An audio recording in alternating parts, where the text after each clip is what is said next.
Hello, today I will talk about the movie The Life Aquatic of Steve Zissou. This adventure comedy drama movie is directed by Wes Anderson and the music is composed by Mark Mothersbaugh. There seems to be no clear ideology of music in this movie.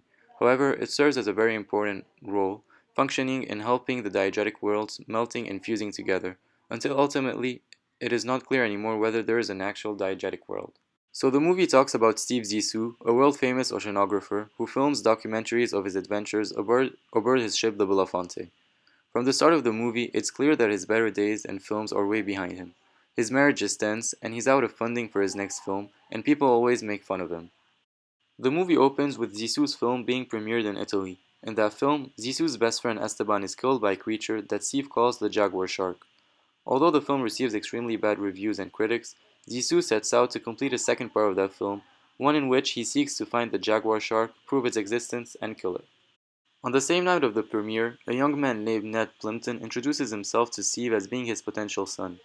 Steve asks Ned to join Team Zissou, and Ned does so, putting up his inheritance from his mother as bankroll for the adventure. This money is matched by other investors who demand that one of their people, Bill the Stooge, go with Team Zissou and make sure they stay on budget. Jane, a pregnant writer for an oceanographic magazine, also joins the team to write a piece on Zissou. Immediately, Steve is attracted to her. However, she seems to form a bond with Ned. The first step in finding the jaguar shark is to use a shark finding station, which belongs to Steve's nemesis, Hennessy. They steal the equipment on board and set out in unprotected waters to get to the shark signal faster. However, they are boarded by pirates who attack the crew and take Bill as a hostage and all of Ned's inheritance money. After a mutiny on board of the Belafonte and some of the crew abandoning him, Steve sets out to rescue Bill from the pirates with the help of his wife Eleanor and the rest of his crew. They also rescue Hennessy, who was also captured by these pirates. Resuming their mission to find the shark, Ned and Steve go up in their helicopter to look for signs, but Ned is killed in a helicopter crash. Soon after, the shark is spotted and located, and everyone go into a submarine called Deep Search to go and look for it in the deep waters. There, in the depth of the water, they all see it. They all believe Steve. However, Steve decides not to kill it, faced by its immense beauty. The movie ends with Steve's second part premiering and receiving a huge success. Throughout this adventurous journey, Steve became a changed man, a better man. This movie is a film about filmmaking. Throughout the movie, Steve tries to make it clear that he is, or more importantly was, a big shot in the movie world. He's the man in charge. He keeps ordering and telling people what to do. After all, it is called Team Zissou. And like Esteban said minute 7 in an interview that Steve was watching on TV during his premiere in Italy, he is the Zissou. However, he seems to be very incompetent at doing this. He even says it himself with his famous line after the first hour, minute 16, second 45, when he's talking to his wife Eleanor. Sorry, I know I haven't been at my best for the past decade or so. There's also this other scene at minute 24 where he takes out the whole crew at night on the beach to film a scene wearing all matching pajamas. People also seem to be always make fun of him and not taking him seriously, such as the scene at minute 17, second 54, when Steve overhears three Italian directors making fun of him and talking behind his back. So something or someone seemed to be controlling everything from behind the scene, making everything happen, making Team Zissou work. These are actually Vikram, the cameraman, responsible for the visuals, and Wolodarsky, the original score composer, both on Team Zissou. As mentioned already, this movie is a film about filmmaking, and so there are actually two different films, the film that us viewers are watching, and the film that Steve is trying to make. There are a lot of instances where Steve can be heard saying, Vikram, start rolling, or Vikram, did you cover this? And this is where things get both messy but also interesting. There is this sort of contrast or mirror view between both films, and thus between Steve Zissou and Wes Anderson as both filmmakers, Anderson being the director of the actual movie. The line between Steve and Anderson is very thin and yet very messy and noticeable, and music seems to be central, playing a major role in the way both these films are interconnected, and ultimately, in the way both these films are actually films. Let's discuss this in more details. Throughout the movie, there are different kinds of music that can be noticed. At some instances, music is diegetic, part of the universe in which Steve and his team are in. At other times, it seems to be non-diegetic, out of the world. But also it can be seen in few instances as sub-diegetic perhaps, as in the music used in the film inside the film, meaning the music used for Steve's music. Before things get more confusing, let us take a look at a few examples of these different kinds of music.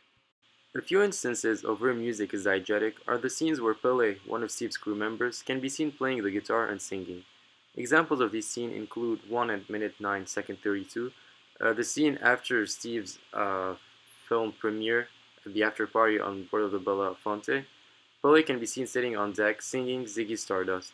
Another scene is at minute 19 second 21, where the scene when Steve arrives at the island. Polly can be seen sitting on the deck outside singing Rebel Rebel. Also at minute 59, when the pirates attack the ship, Polly can be seen sitting on top of the Belafonte singing Space Oddity.